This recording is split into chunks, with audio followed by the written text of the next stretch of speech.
Radio Indore से प्रस्तुत हैं दैनिक समाचार। देश भर के करोड़ों प्रवासी मजदूरों के लिए प्रधानमंत्री नरेंद्र मोदी ने आज गरीब कल्याण रोजगार अभियान का शुभारंभ किया। यह केंद्र सरकार की ओर से घोषित 20 लाख करोड़ के आर्थिक पैकेज का हिस्सा है। इस अभियान के लिए मध्य प्रदेश, बिहार, उत्तर प्रदेश, राजस्थान, झारखंड और ओडिशा के 116 जिले में से प्रत्येक से 25,000 श्रमिकों को रोजगार उपलब्ध कराने का प्रावधान किया गया है। 125 दिन तक चलने वाले इस अभियान में रोजगार एवं अस्थापना सृजन के तहत 25 प्रकार के काम करे जाएंगे। इस योजना में मध्य प्रदेश को 24 जिलों को शामिल किया गया है। देश के 8 राज्यों की 19 विधानसभा सीटों के लिए हुए चुनाव में भारतीय जनता पार्टी ने 7 सीटें जीत ली है। आंध्र प्रदेश की चारों सीटें वाईएसआर कांग्रेस ने जीती। मध्य प्रदेश से राज्यसभा के इस चुनाव में भाजपा प्रत्याशी ज्योतिरादित्य सिंधिया, सुमेर सिंह सोलंकी और कांग्रेस प्रत्याशी दिग्विजय सिंह निर्वाचित घोषित किए गए। मध्य प्रदेश में कुल 206 विधायकों ने वोट डाले थे, जिनमें भाजपा के 107, कांग्रेस के 92, बसपा के 2, सपा के 1 और 4 निर्दलीय विधायक शामिल थे। वहीं कांग्रेस के एक अन्य प्रत्याशी फूल सिंह बरैया राज्यसभा नहीं पहुंच सके। मध्य प्रदेश शासन ने प्रदेश में निजी विद्यालयों की नर्सरी से लेकर 5वीं कक्षा तक की ऑनलाइन कक्षाओं पर पूरी तरह प्रतिबंध लगा दिया है। निःशुल्क और बाल शिक्षा का अधिकार अधिनियम के तहत ये प्रतिबंध लगाया गया है। प्रदेश के अनेक निजी विद्यालय लंबे समय तक के लिए न केवल ऑनलाइन कक्षाएं संचालित कर रहे हैं, बल्कि इसके आधार पर मोबाइल पर संदेश के माध्यम से पालकों से स्कूल फीस भरने के लिए दबाव भी बना रहे थे। प्रधानमंत्री नरेंद्र मोदी ने कहा है कि देश की सीमा पर कोई चौकी किसी के भी कब्जे में नहीं है और न ही भारतीय सीमा में कोई घुसा हुआ है।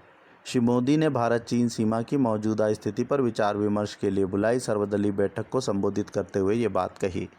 उन्होंने कहा कि भारतीय सेना किसी भी चुनौती का सामना करने में सक्षम है और तीनों सेनाएं एक साथ एक अभियान चला सकती हैं।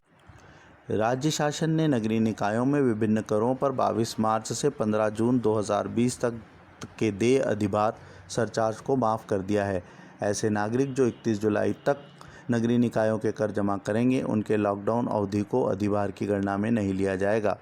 गौरतलब है कि नोवल कोरोना वायरस की महामारी के कारण लॉकडाउन लागू होने से आम नागरिक नगरीय निकायों के विभिन्न कर जैसे संपत्ति कर, जल कर, उपभोक्ता प्रभार आदि का भुगतान नहीं कर पाए हैं। केंद्रीय स्वास्थ्य एवं परिवार कल्याण मंत्रालय के अनुसार देश में पिछले 24 घंटे में 14,516 नए कोरोना संक्रमण के मामले आए हैं और 375 लोगों की इस संक्रमण के कारण मौत हो चुकी है। देश भर में कोरोना संक्रमित मरीजों की कुल संख्या अब 3,95,048 हो गई है। इनमें से 1,68,969 सक्रिय मामले हैं। वहीं राहत भरी खबर यह है कि 2,13,831 लोग स्वस्थ होकर अपने घरों को लौट चुके हैं। देश में अब तक 12,948 लोगों की इस कोरोना वायरस संक्रमण के कारण मौत हो चुकी है। विश्व भर में कोरोना वायरस से संक्रमितों की संख्या 86,41,000 से अधिक हो गई है, जबकि 4,59,000 से अधिक लोगों की इस महामारी के कारण जान जा चुकी है। अब कुछ फटाफट खबरें। प्रदेश में चना, मसूर और सरसों की न्यूनतम समर्थन मूल्य पर खरीदी 30 जून तक की जाएगी।